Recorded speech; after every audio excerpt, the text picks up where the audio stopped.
Hello students, आज हम 11th class की एक नई सीरीज शुरू करने जा रहे हैं।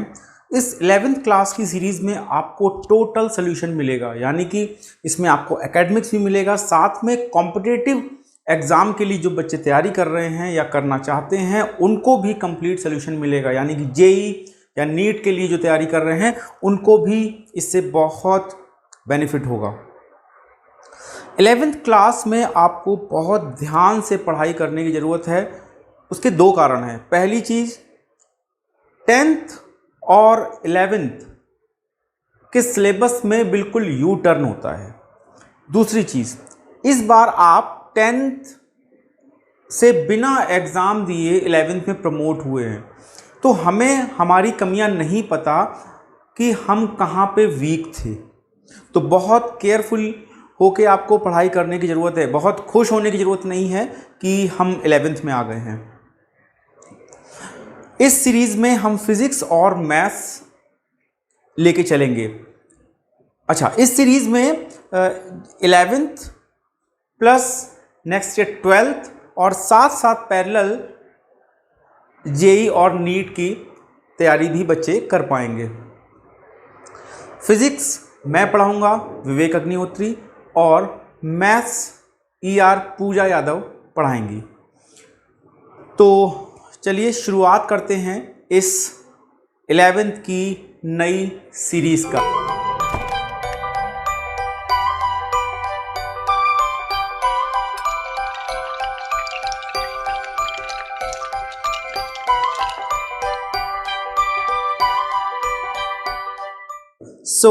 Welcome to me and math, और शुरू करते हैं। फिजिक्स में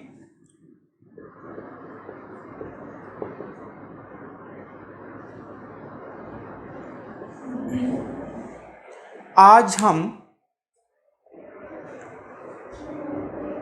जो चैप्टर शुरू करने जा रहे हैं वो हमारी डेली लाइफ से रिलेटेड है और एग्जाम में भी पूछा जाता है। Unit and measurement. अब ये फिजिक्स हटा देते हैं। फिजिक्स लिखने का क्या मतलब है जब फिजिक्स ही पढ़ रहे हैं। तो यूनिट एंड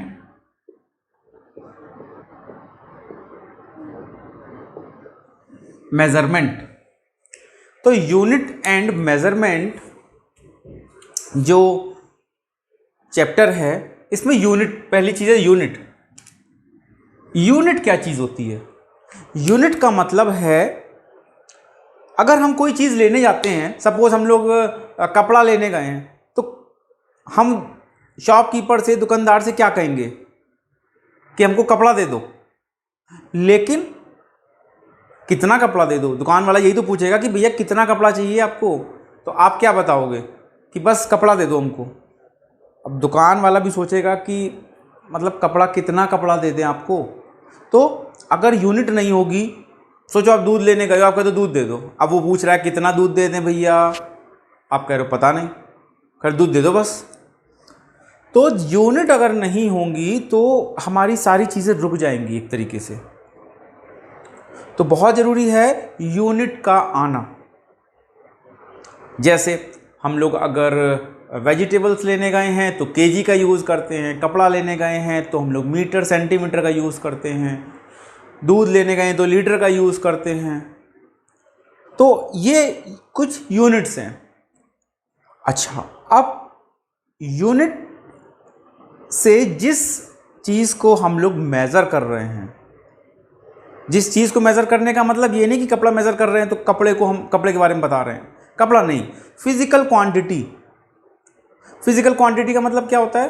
क्वांटिटीज़ का मतलब होता है कि ऐसी चीज़ें जिनको हम किसी यूनिट में मेज़र कर रहे हैं, जैसे मास। अब वेजिटेबल लेने जाएंगे तो हम लोग वेजिटेबल को नहीं मेज़र कर रहे हैं, हम लोग मास को मेज़र कर रहे हैं उसके। तो मास हमारी एक क्वांटिटी है। मास के बाद में जैसे टाइम, कि कितने देर में कोई काम हो रहा है, कितनी देर में तुम कहीं पहुंच रहे हो, तो ये टाइम हमारा मेज़र करने एक क्वांटिटी है। उसके बाद लेंथ, लेंथ हमारी एक क्वांटिटी है।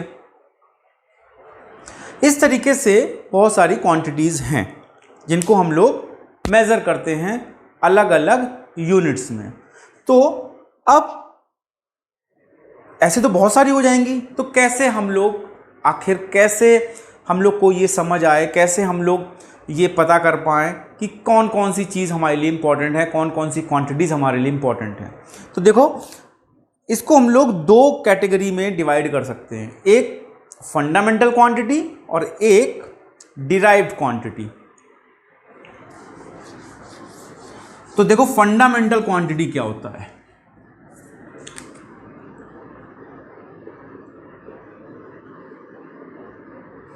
अच्छा, एक काम करते हैं, फंडामेंटल क्वांटिटी, फंडामेंटल यूनिट, उसके बाद उसके सिंबल, एक चार्ट बना लेते हैं। तो फंडामेंटल को एफ लिख रहे हैं केवल हम, fundamental quantity, fundamental unit and symbol. अब देखो, फंडामेंटल क्वांटिटी मास, लेंथ, टाइम, टाइम के बाद और क्या हो सकता है,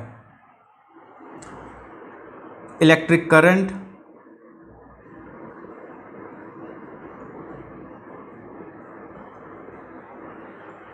ठीक है।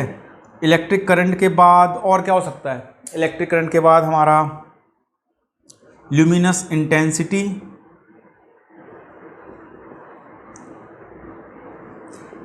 ल्यूमिनस इंटेंसिटी क्या होता है? ल्यूमिनस इंटेंसिटी का मतलब होता है कि हम जो लाइट होती है वो कितनी इंटेंसिटी की है, उसे बोलते हैं ल्यूमिनस इंटेंसिटी। ल्यूमिनस इंटेंसिटी के बाद हमारा हो गया 1 2 3 4 5, और उसके बाद हो गया हमारा टेम्परेचर। टेम्परेचर के बाद हो गया अमाउंट ऑफ एलिमेंट या सब्सटेंस।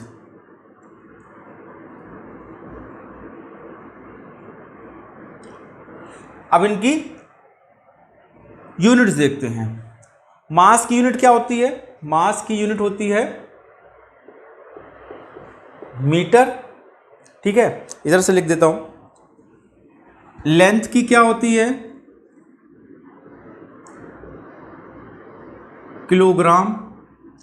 टाइम की क्या होती है? सेकंड। इलेक्ट्रिक करंट की एम्पियर। ल्यूमिनस इंटेंसिटी की कैंडेला। टेम्परेचर की डिग्री केल्विन, और अमाउंट ऑफ सब्सटेंस की मोल। अच्छा, अब सिंबल की क्या जरूरत पड़ी? सिंबल की इसलिए जरूरत पड़ी क्योंकि ये इतने बड़े बड़े अगर स्पेलिंग्स हम लोग लिखेंगे तो बहुत जगह जाएगी, तो उसके लिए शॉर्ट फॉर्म कुछ बना दी। जैसे मीटर के लिए एम, स्मॉल एम। किलोग्राम के लिए केजी। सेकंड के लिए एस। एम्पियर के लिए ए। कैंडेला के लिए सी डी। केल्विन के, डिग्री केल्विन के लिए, अब डिग्री केल्विन ऐसे नहीं लिखेंगे, इसको हम लोग के ही लिखेंगे और डिग्री केल्विन पढ़ेंगे। और मोल क्या? MOL। अब ये मोल का शॉर्ट फॉर्म क्या है? अजीब सा है, एक केवल लेटर हटा दिया, ई, बन गया शॉर्ट फॉर्म। कुछ भी बनाते हैं साइंटिस्ट, ठीक है। तो ये हमारे फंडामेंटल क्वांटिटी हो गई, ये हमारे फंडामेंटल यूनिट्स हो गई, और ये हमारे सिंबल हो गए उनके। इन फंडामेंटल क्वांटिटी से मिलके जो यूनिट बनती, जो क्वांटिटी बनती है, उससे डिराइव्ड क्वांटिटीज़ कहते हैं।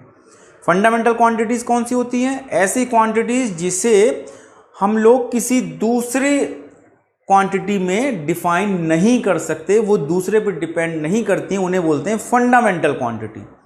और डिराइव्ड क्वांटिटी कौन सी होती हैं? वो क्वांटिटीज़ जो कि फंडामेंटल क्वांटिटीज़ से रिप्रेजेंट करी जाती हैं उसे बोलते हैं डिराइव्ड क्वांटिटी, और फंडामेंटल यूनिट से मिलके जो यूनिट बनती है उन्हें बोलते हैं डिराइव्ड यूनिट।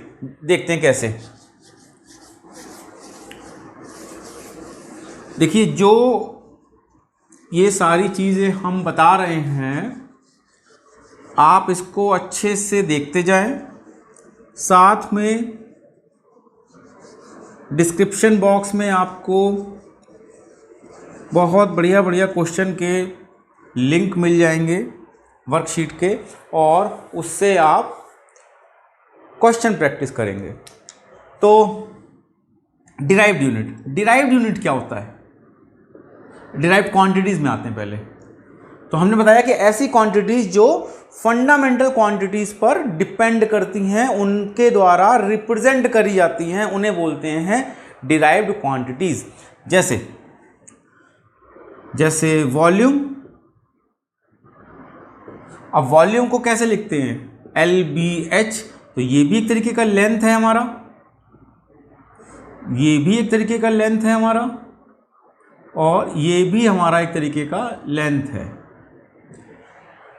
तो ये वॉल्यूम देखा आपने कि 3 लेंथ से मिलके बना है ना, यानी कि ये हमारी फंडामेंटल क्वांटिटी, तो उससे मिलके बन रहा है। अच्छा, इसका अगर हम लोग यूनिट देखें, लेंथ की मीटर यानी मीटर क्यूब। फंडामेंटल यूनिट क्या थी? मीटर, और उसी से मिलके बना मीटर क्यूब। अच्छा, नेक्स्ट देख लेते हैं, एरिया L × B। ये भी वही है, ये भी एक तरीके की लेंथ है, ये भी एक तरीके की लेंथ है, तो ये डिराइव्ड क्वांटिटी हो गई। इसका यूनिट मीटर स्क्वायर हो जाएगा। अच्छा, इसी तरीके से हम लोग देखते हैं वेलोसिटी, है ना। वेलोसिटी जानते हो ना, 9th में पढ़ा है। वेलोसिटी स्पीड एक ही होता है, लेकिन वो केवल वेक्टर और स्केलर में डिफरेंस होता है। जब वेक्टर और स्केलर वाले हम लोग चैप्टर में आएंगे तब इसमें डिफरेंस समझेंगे। अभी वेलोसिटी और स्पीड को एक चीज़ लेते हैं। तो वेलोसिटी इक्वल टू क्या होता है? Distance upon time. अब देखो, डिस्टेंस भी क्या है? एक हमारी फंडामेंटल क्वांटिटी है, और टाइम भी क्या है? फंडामेंटल क्वांटिटी है। तो ये हमारा बन गया ना डिराइव्ड क्वांटिटी। अब इसकी यूनिट क्या होती है?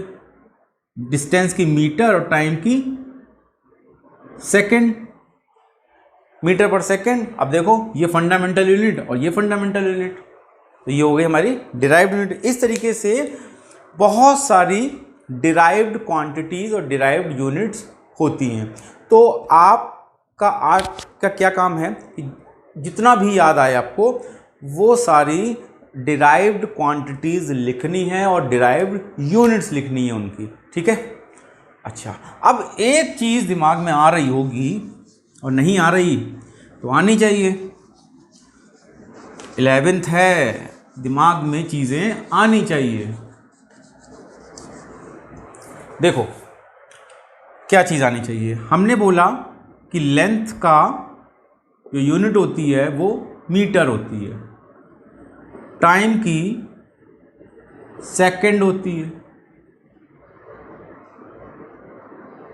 है ना, और मास की किलोग्राम होती है।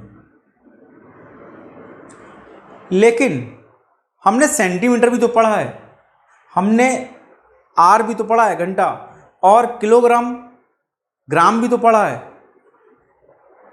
तो फिर केवल यही क्यों ली गई हैं?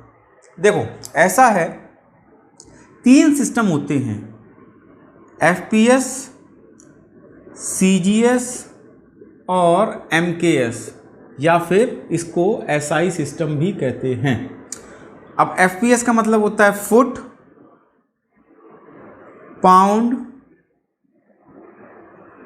Second,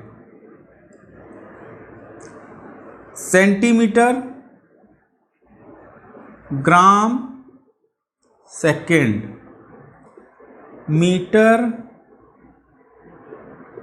kilogram, second. अब देखो, इसमें जो लेंथ होती है वो फुट में, वेट पाउंड में और टाइम सेकंड में। इसमें लेंथ सेंटीमीटर में, मास ग्राम में और टाइम सेकंड में, और एमके सिस्टम में लेंथ मीटर में, मास किलोग्राम में और टाइम सेकंड में। तो सेकंड तो तीनों में कॉमन है, तो सेकंड इसलिए हम लोग फंडामेंटल यूनिट जो है वो सेकंड लेते हैं, बाकी सब अलग है। एमके सिस्टम को एसआई सिस्टम कहते हैं, हमने अभी बताया था। एसआई सिस्टम का मतलब है इंटरनेशनल सिस्टम, यानी कि एक ऐसा सिस्टम बना लिया जाए जो कि पूरे ऑल ओवर वर्ल्ड में एक्सेप्ट हो। तो एमके सिस्टम को हम लोगों ने एसआई सिस्टम माना है, इसलिए फंडामेंटल यूनिट्स में मीटर, किलोग्राम और सेकंड ही लेते हैं। ठीक है, क्लियर हो गया। चलो अब हम लोग एक नई चीज में आते हैं। ये सब तो अभी हम लोगों ने कहीं ना कहीं पढ़ा है, 9th में भी। हम लोग आते हैं डायमेंशन। डायमेंशन क्या होता है, ये नई चीज़ है एकदम, ध्यान से सुनिएगा। और इस चैप्टर में अभी हमको लगभग 3 से 4 वीडियो लगेंगे हम लोग के, जिससे कि ये चैप्टर कंप्लीट हो, क्योंकि अभी हम लोग को डायमेंशन पढ़ना है, फिर टाइप्स ऑफ डायमेंशन मेथड के न्यूमेरिकल पढ़ने हैं, यानी कि एप्लीकेशन ऑफ डायमेंशन। उसके बाद हमें इसमें एरर पढ़ना है, परसेंट एरर पढ़ना है। तो 3 से 4 वीडियो लगेंगे, हो सकता है 5 भी लग जाएं। टॉपिक अच्छे से आना चाहिए, 4 या 5 वीडियो का मतलब नहीं है यहाँ पे, ठीक है ना। तो जब तक मुझे लगेगा कि ये टॉपिक कंप्लीट नहीं हो रहा, इस पे वीडियो आएंगे। डायमेंशन क्या चीज़ है? किसी भी फिजिकल क्वांटिटी को रिप्रेजेंट करने के लिए फंडामेंटल क्वांटिटीज पर या फंडामेंटल यूनिट्स पर, किसी भी फिजिकल क्वांटिटीज को रिप्रेजेंट करने के लिए फंडामेंटल क्वांटिटी पर जो पावर लगाई जाती है उन्हें बोलते हैं डायमेंशन। कैसे? सबसे पहले तो ये समझ लो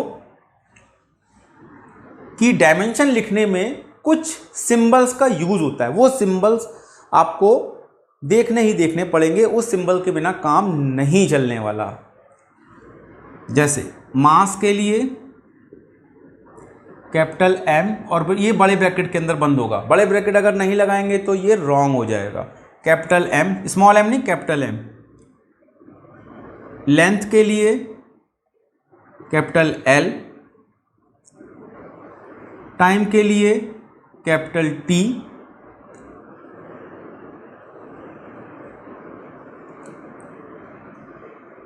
इलेक्ट्रिक करंट के लिए कैपिटल ए, और टेम्परेचर के लिए थीटा।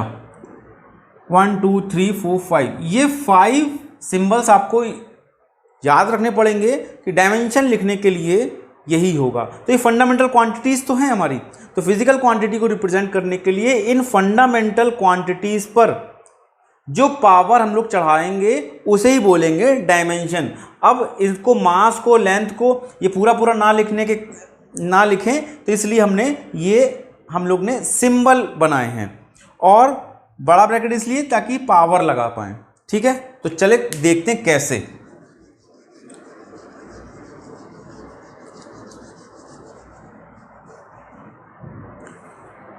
जैसे वेलोसिटी से शुरुआत करते हैं। अच्छा चलो, वेलोसिटी की क्या फॉर्मूला होगा? d/t। अब देखो, डिस्टेंस क्या है? लेंथ है ना, एक तरीके का। लेंथ हमारी फंडामेंटल क्वांटिटी हो गई l। टाइम, ये भी एक फंडामेंटल क्वांटिटी है, इसको किससे रिप्रेजेंट करते हैं? t से। अब ये t ऊपर जाएगा तो by the rule of exponents क्या हो जाएगा? LT-1। तो ये हमारी डायमेंशन हो गई वेलोसिटी की। उसी पे तो पावर लगी है, फंडामेंटल क्वांटिटीज पर ही तो पावर लगी हैं। तो ये हमारी क्या हो गई? Dimension of velocity. चलो अब देखते हैं एक्सेलरेशन की। एक्सेलरेशन क्या होता है? v/t, velocity upon time. तो वेलोसिटी की अभी हम लोग ने निकाल ली है, तो एज इट इज रख देते हैं। और टाइम की t, अब ये t फिर से ऊपर जाएगा तो क्या बन जाएगा? LT-2। तो ये हमारी हो गई एक्सेलरेशन की। ठीक है, पता नहीं यहाँ दिख रहा होगा कि नहीं दिख रहा होगा, तो इसको मैं यहाँ लिख देता हूँ। LT-2। ठीक है। अच्छा, और देखते हैं, जितने भी अभी तक फॉर्मूले पढ़े हैं सब फॉर्मूले की डायमेंशन निकल सकती है। अच्छा, अब किसकी निकालें? फोर्स की निकालते हैं। फोर्स लिखना क्या है, ऐसे ही कर लेते हैं। फोर्स की क्या हो गई?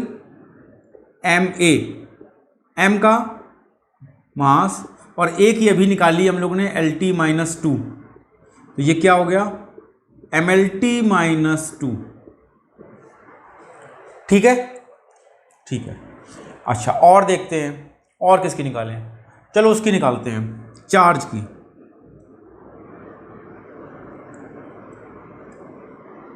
Q इक्वल टू क्या होता है? Q इक्वल टू होता है IT, electric current into time. I for electric current और T फॉर टाइम। तो इलेक्ट्रिक करंट की किस क्या होती है? A, टाइम की क्या होती है? T, तो क्या हो गई? AT। ये हो गई चार्ज की हमारी। ठीक है, और किसकी निकालें? अच्छा चलो ठीक है, वर्क डन की निकालते हैं।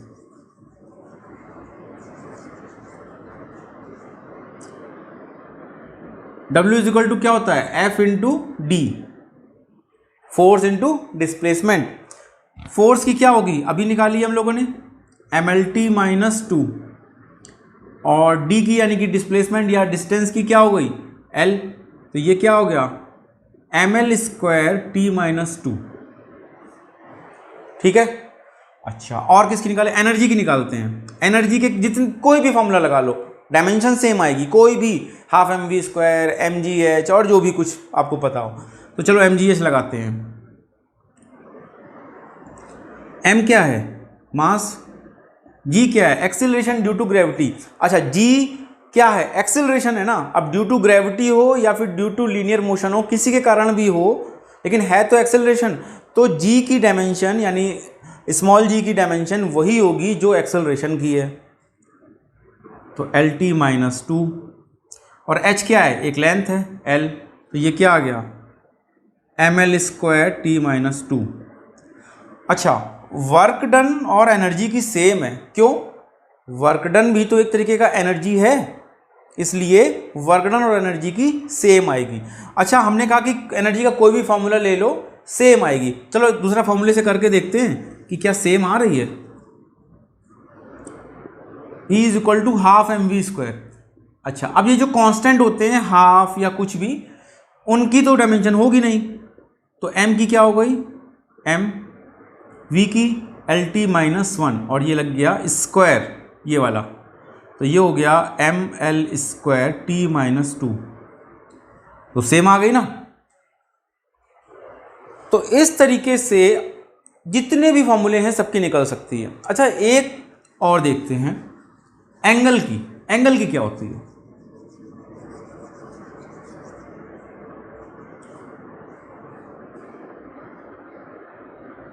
एंगल इज इक्वल टू क्या होता है?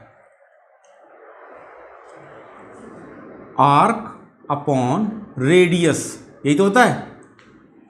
तो आर्क क्या है? एक तरीके की लेंथ है ना, मतलब ऐसे ये आर्क लिया गया, तो ये एक तरीके का क्या है? ये लेंथ ही तो है, तो लेंथ, और रेडियस क्या है? ये भी लेंथ, तो ये तो कट हो गया। यानी इसको हम लोग क्या ले सकते हैं? L⁻�0 ले सकते हैं ना।